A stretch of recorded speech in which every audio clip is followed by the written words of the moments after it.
Today, we're going to be taking a look at the amazing Nifty 50 lens. Let's jump right into it.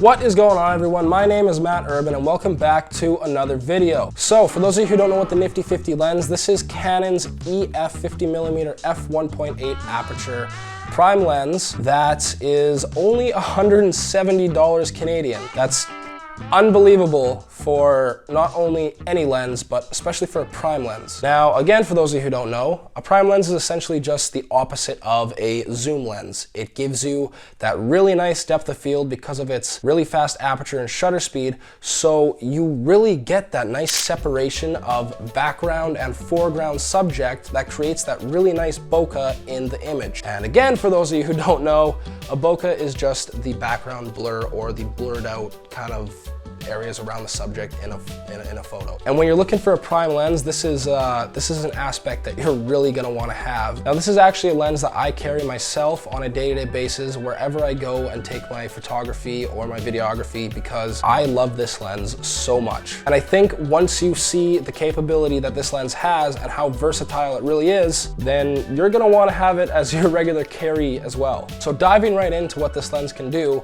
if we take a look at the aperture of this thing is crazy fast, and that creates a really nice depth of field and separation between your subject and the background of the photo. Once again, creating that really nice bokeh and background blur that we see. So that background is really nice and compressed while your subject is still really smooth, in focus, sharp, and it just creates an overall high quality professional looking image, even if you're not a professional level photographer. Now, another really great thing about having this aperture that you have on this prime lens is that it lets a lot of light in. Also means your low light shooting is going to be crazy good. This lens performs so well in low light. So if you want to take this thing, maybe not spelunking into water, because it's not waterproof, unless of course you do have like a waterproof case. But if you're taking it underground or into a dark room or even at nighttime shooting, this is going to perform very well. Assuming of course you do have a correct camera to help you do that as well. If you have a really low quality camera, then you're gonna find that this lens is pretty limited with what you can actually do with it. And that pretty much goes for any lens and any camera pairing in the world. So keep that in mind. Now, with that being said, that doesn't mean that you need to have this $5,000 camera. I mean, you could still shoot this on a Sony a7 Mark II and get that really high quality image. In fact, some of these images that you're seeing on screen right now are shot with a Sony a7 Mark III paired with the Nifty 50 lens using a Sigma E-mount converter. Now, I'm not gonna jump too far into the deep down specs of what this lens really can do, and that's just simply because it's a very accessible thing for any of you out there who are watching this and who are interested in looking into it to go and find out. All you need to do is just go onto Canon's website and just look at the f1.8 50mm lens, and you will simply just see it right there underneath the specs tab of their lenses. Pretty easy to find. One thing that I will touch on though is the downside of this lens, and that is that it does not have any in-lens stabilization. So you're gonna probably want to be pairing this lens with a camera that does have stabilization, such as the Sony a7 Mark III's 5-axis stabilization. You could also counter the lack of stabilization in the lens with something like a gimbal. Gimbals are a very, very useful and needed tool when you're trying to have a stable shot during a video. And it's something that you're probably gonna wanna look into getting if you don't have it yet. One that I actually recommend for another relatively cheap price is the Zhiyun Weebill S. This is a very lightweight, small, portable gimbal that actually a lot of creators use as their daily carry because it is so portable and lightweight and still such a high quality product. Another downside that some people might see is the actual build quality of this thing. So a lot of people think that you're going to be sacrificing a lot of the quality of the build for the small price that you're paying.